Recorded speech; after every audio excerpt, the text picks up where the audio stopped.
On passe à l'éducation. Madame Lounis, il faut qu'on ajuste nos subventions aux établissements privés. Bonsoir à tous. La délibération qui vous est proposée ce soir, c'est pour refaire les bons calculs. Comme vous le savez, la ville participe aux frais de fonctionnement des écoles privées qui sont sur son territoire, à savoir la Chamarette, l'école Saint-François, et puis le Juvénat, parce qu'il y a une obligation de participer à la scolarité des enfants qui sont en élémentaire dans cette école, s'ils y ont déjà un frère ou une sœur. Donc, le 27 février dernier, nous avons voté la subvention pour ces 3 établissements qui s'appuyaient en fait sur les chiffres de 2018, à savoir pour un enfant d'élémentaire, la somme de 618 € et pour un enfant de maternelle, 1196 €. Donc, sachant que depuis que l'école est devenue obligatoire pour les maternelles, la ville se doit de participer financièrement. Donc, ces chiffres ont été revus à la hausse, ont été réévalués. Donc, je rappelle que le coût par élève est le même que pour les écoles publiques. Donc, suite à cette réévaluation, on passe à 660 € pour un enfant d'élémentaire et à 1301 € pour un enfant de maternelle. Ce qui donne, donc, pour l'école de la Chamarette, la somme de 5 502 € pour l'élémentaire et 10 710 € pour la maternelle. Saint-François, 4 914 € pour les élémentaires, 7 770 € pour la maternelle, et pour Saint-François, 294 €. Il vous est donc proposé ce soir d'allouer la subvention donc, de 16 212 € pour l'école de la Chamarette, 12 684 € pour Saint-François et 294 € pour le Juvénat. Merci. Des questions ou des remarques? Je rappelle un point, et on attend toujours, je crois, la confirmation, c'est que la scolarité obligatoire à 3 ans, et c'est vrai, nous oblige à financer ce qui est logique, mais devrait être compensée par l'État. Et pour l'instant, on n'a rien vu venir encore, hein, je crois. Monsieur Boucher. J'espère bien qu'elle sera compensée par l'État, puisque c'était un engagement de l'État. Absolument. Donc, voilà.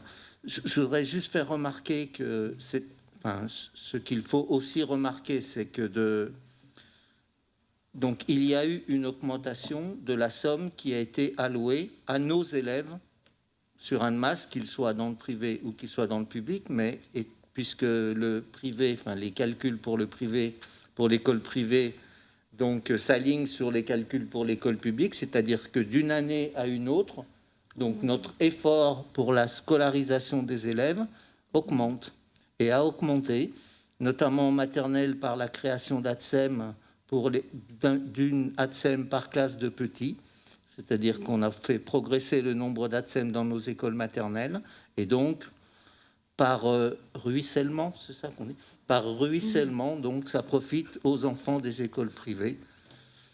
Vous m'envoyez content aussi. Je pense que c'est... J'attendais que ravi, mais c'est content, ça va. N'empêche que ce que vous avez dit est important, parce que la priorité que l'on donne à l'éducation, à la jeunesse, et se traduit aussi par ce type de chiffres-là, et c'est bien de le souligner. Faites des comparaisons, regardez autour de vous d'autres communes, et vous verrez qu'on n'est peut-être pas dans la même dynamique. Est-ce qu'il y a des interventions sur cette délibération? Est-ce qu'il y a des votes contre, des abstentions? Alors, les abstentions, Monsieur Bochot, Monsieur Abichère, Monsieur Louard, Madame Boucher et Monsieur Fournier.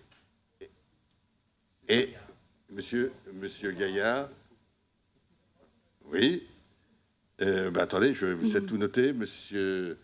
J'ai Monsieur Lebeau et Madame Atougui. Voilà, j'ai noté, c'est noté.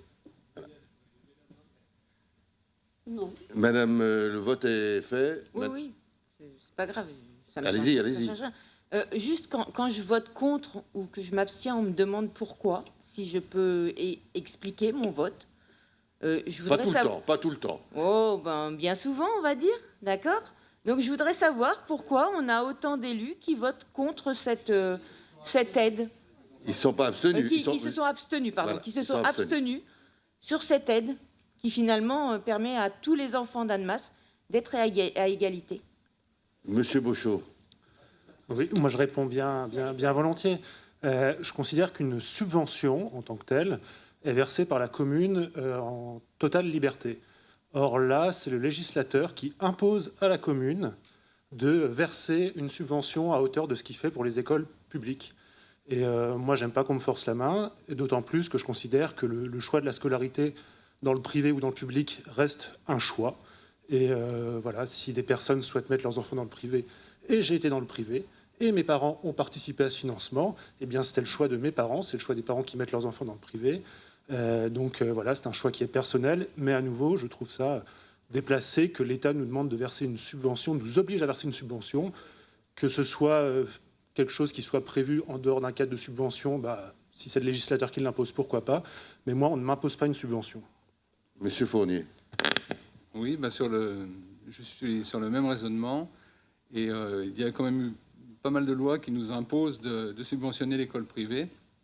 Pour moi, une école privée, c'est une école privée de subvention de l'État en tout cas. Les professeurs sont payés par l'État, et là, on nous impose, nous, comme là, en mettant l'école obligatoire à 3 ans, eh bien, on subventionne à nouveau l'école privée d'une autre manière. Donc, je ne suis pas d'accord qu'on me force la main. Je ne vais pas voter contre une loi existante, mais je montre au moins mon désaccord. Voilà, c'est noté. Vous avez les explications. Merci de ces échanges. Le vote est donc fait.